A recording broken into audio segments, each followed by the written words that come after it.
morning, everyone. How are you doing today?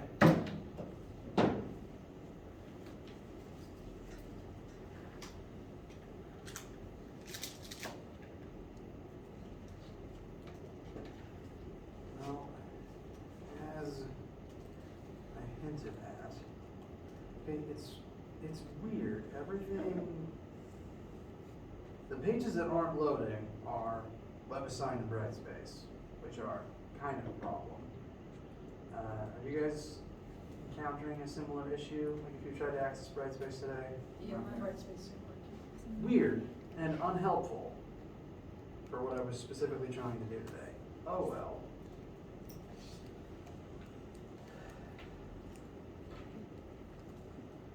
Alright.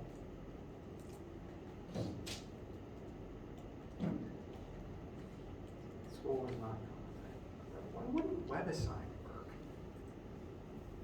Maybe they share a host server. Alright, well. Good day, everyone. Chapter 4 homework and quiz were due Monday night, so right now we are currently just heading into test season. The reason I wanted to load up Brightspace today is I have already posted a updated practice test on Brightspace in addition to just a written out list of the topics that will be present, which is just a list of everything we've talked about from chapter 1 through 4, everything from the very beginning through last week, and the homework we just included. So, I'll just have to describe it verbally in Brightspace, which hopefully will work for you later today. If you click on the Test 1 tab, clicking on the tab itself, it'll show you the drop down of things uploaded to that tab, and the tab itself will then show to the right the list of things, the list of concepts. Then the first object you should see within the tab is the practice test, which looks something like this. It is a list of questions structured very similarly to the test. Now, since it's a practice test, I haven't put like the blurb on the front that explains the rules. It's just questions, just for you to be able to practice them.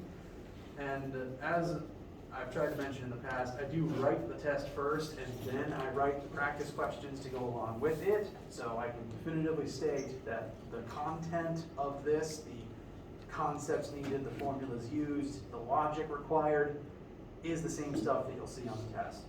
It is completely optional to do these. You do not have to touch them, but if you do look at them, I will be uploading an answer key for them later today. So right now it's just this file. The answer key will join it in that menu later today. There's 8 word problems, followed by the last page. Well, I guess technically there's 9 word problems. And the last page has some concept questions on it as well that will also be supplying answers to. Some things I'd like to point out about this. 1, know how to calculate the weight of an object. I've mentioned again, wrong answers to that question make me very sad. 2, you need to know the laws of motion. Now, I always make the practice test longer and more difficult than the full test itself, because I'd rather you make mistakes here than on the test. To that end, on the practice test, the question says, list the laws of motion. On the test itself, it's going to show an already printed list of statements, and you have to pick which ones are laws of motion and number them accordingly. So, for the practice test, you can literally look them up from Google, check what they are, make sure you understand which one's which. On the test, you don't necessarily have to have them memorized or write them from hand, but you need to be able to recognize them and number them correctly. So if there's 5 statements listed for that question, you have to pick which one are the 3 laws and then number them accordingly. You can leave the other 2 blank, assuming they are not laws of motion. That style of question will also be on, oh no, not test 2. I'm thinking of a different test from Physics 1500. Never mind. Again, this is the more difficult version of Practice test is harder and longer than the test itself. This has more questions on it. Test is just 8 questions. Practice test is like 13 at least, of varying difficulty. That's including the word problems, the short answer questions at the end. So I say that to point out, if you can do this, if you look at this and you understand it and you can work them, you will be fine on the test. This is the best thing you can do to prepare. Next best things you can do to prepare are go over old homeworks, labs, and quizzes. If need be, you can email me and I'll reopen old assignments if you need to give a question another attempt to make sure that you understand it properly before the test. And like I said, in class this week and next week, well, next week will just be study sessions. This week we will still address your concerns, but I'll also talk about some other stuff this week as well. Other general info about the test.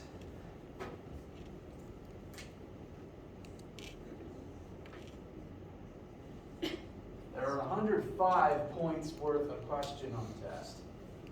You only need 100 to get an actual 100. Basically, there is bonus points worked into it. I just haven't decided arbitrarily which one is the bonus question. If you just do really well, you'll just earn more points than you need. This is again why you should leave nothing blank on grading for literally everything you write. Any questions about upcoming events or the test structure right now? Okay.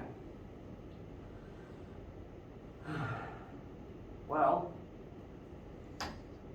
hopefully those who are interested in the practice test will be able to access it later today. If Brightspace doesn't start working, you can email me and I'll just send you the file, and then I'll try to forward that same list of people the answer key when I finish that today. For right now, between previous content for the upcoming test, etc., does anyone have any questions at this particular time?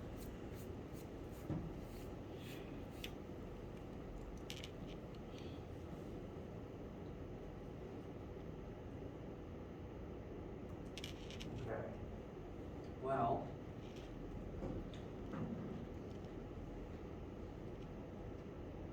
in the event that Brightspace doesn't start working today,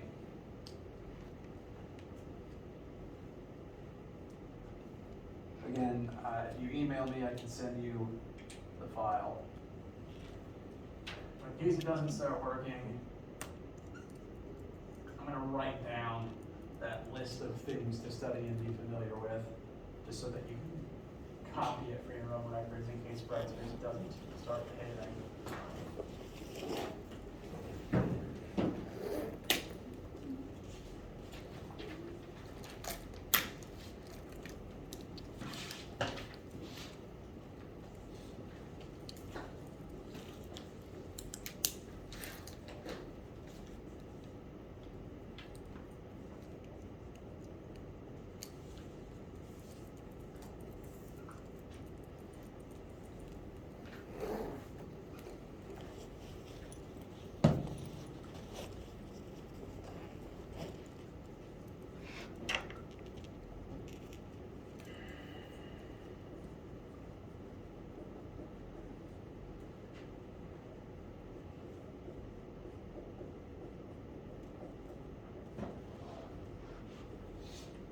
I really should have written this on a different part of the board.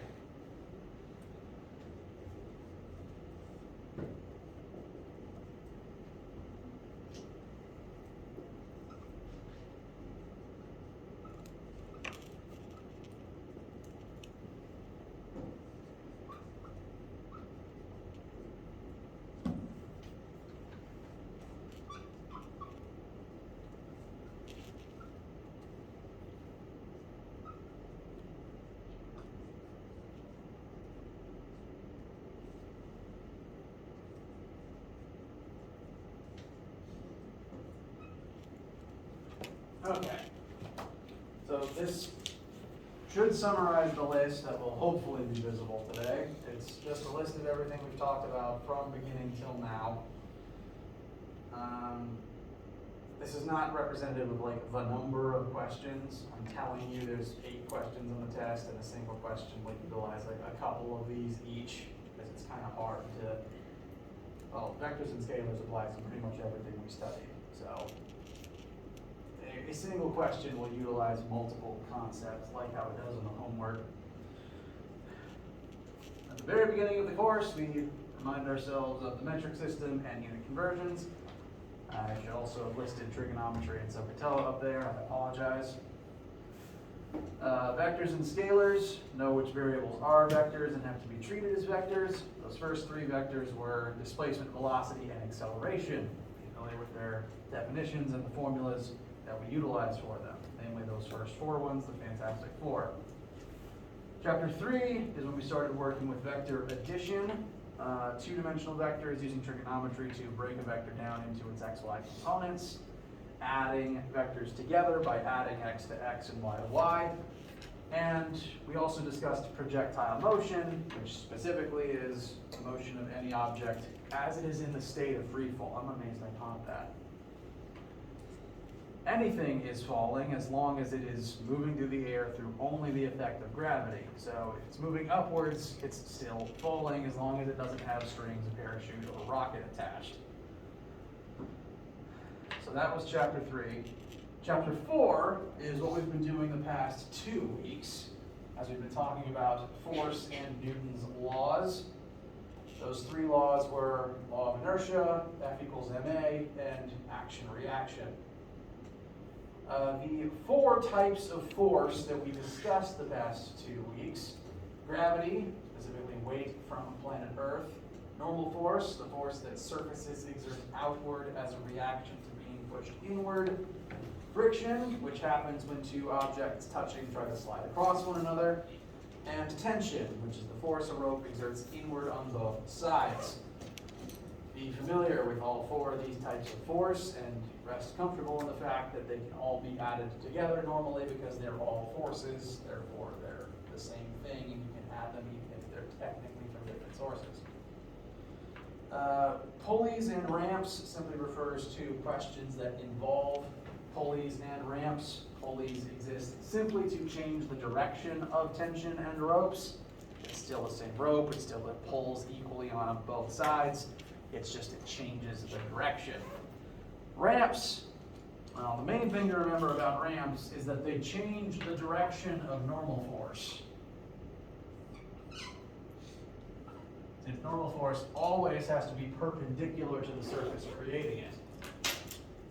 I'd say if there's one thing about ramps that you might want to doodle on the margins of your formula sheet, it would be the triangle demonstrating the relationship between slanted normal force, gravity, and their vector sum that points down the ramp.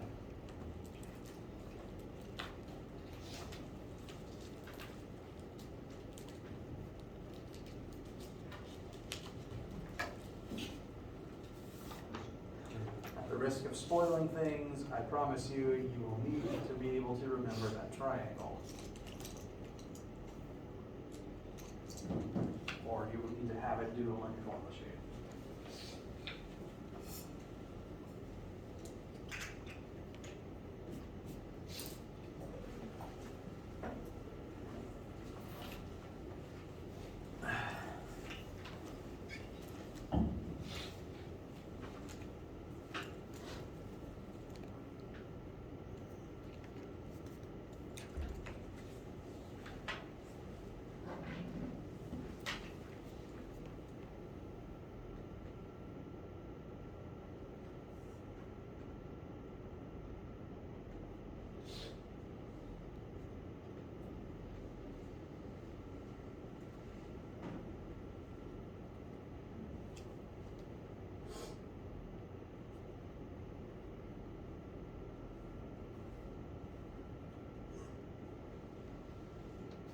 How do you guys feel?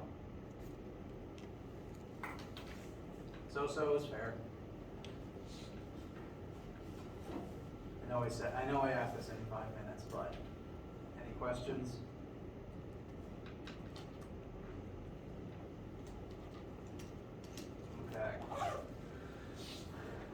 So, I do encourage you to begin your studying and to, if you're interested in the practice test, to begin it over the next couple of days so that you can bring questions you encountered to class on Friday. If you don't bring questions with you to class on Friday, I will be forced to talk about something else completely unrelated.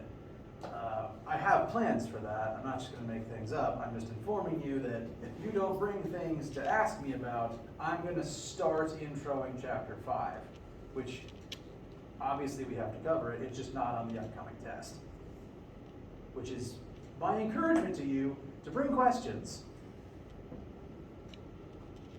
Deal? Okay.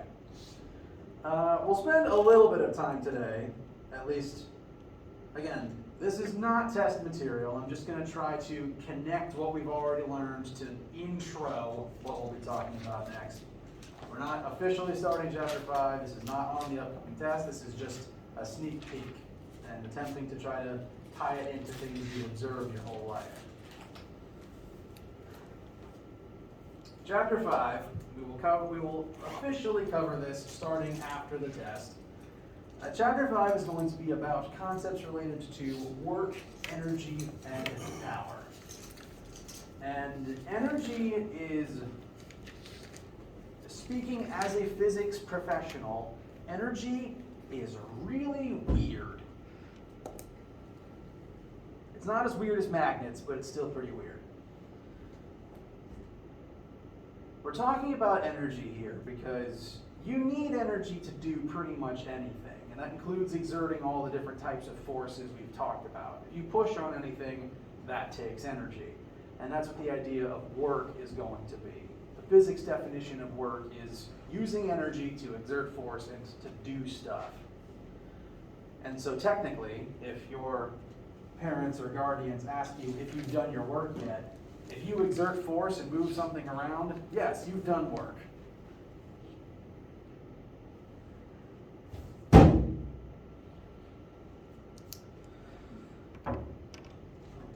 Now, energy, we need it to do everything, and therefore it is everywhere. It fills the entire universe around us. But, open question, have you guys ever seen energy before? Were you pointing at lights? That's honestly the best answer you could have given, frankly.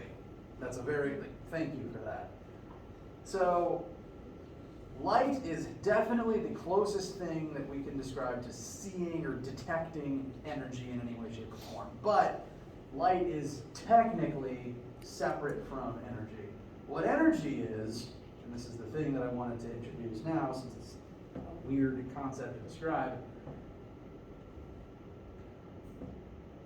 the definition of energy is, next slide, something that allows matter to do stuff. If you have energy, you can do things. If you don't have energy, you can't do things. That's the honest physics definition of energy. And the list of things you can do with energy includes radiating light. Now, light is technically, and if you take Physics 1510, you'll learn more about this then. I'm happy to discuss it, it's just not on the syllabus yet. Light, physically and mechanically,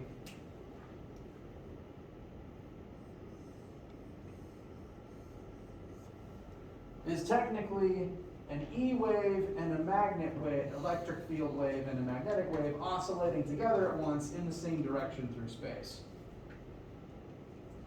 So an object that possessed energy had to use that energy to vibrate in such a way that it shoots out electricity and magnetism as a laser beam in some direction that eventually hits your eyeball. This traveling wave technically isn't energy, it's technically two traveling fields together, and light's status as energy is funny because you can use light to send energy from point A to point B, but it's still physically a wave made of electricity and magnetism. It's the fact that it's non-corporeal and the fact that it obviously sends energy from one point to another means it's probably the closest physical representation of energy that you can have in the known universe. Light, that traveling waveform, is as close to pure energy that humans can witness.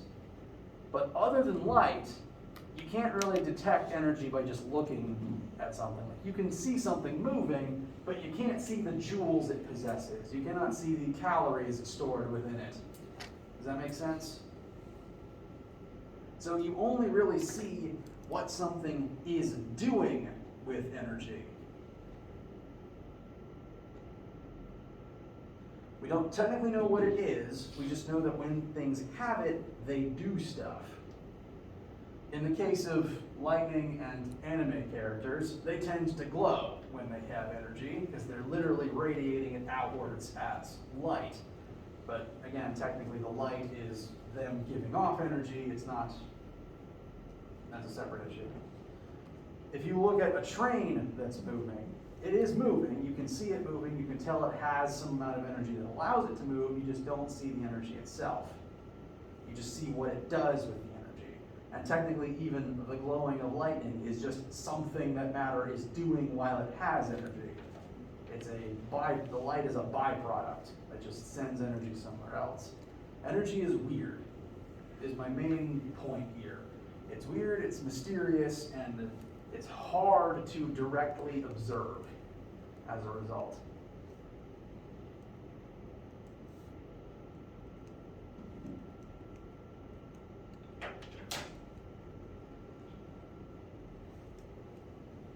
Similarly, if you touch something and it feels hot or cold, there is an exchange of thermal energy involved in that process, but your body doesn't actually have any way of detecting the amount, like the number of energy packets exiting or leaving you when you're touching something.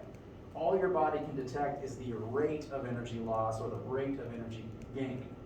If you're gaining a lot of thermal energy, something feels hot. If you're losing a lot of thermal energy, something feels cold. But all you can detect is that rate. You don't necessarily know exactly how many joules are entering or exiting you, or even the exact temperature of what you're touching.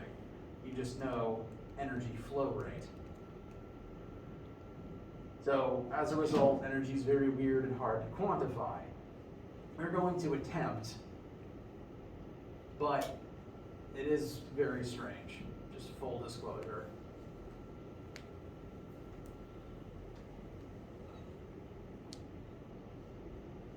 And when we begin chapter 5 in earnest, we're going to begin by discussing different forms of energy and how we utilize energy to do stuff.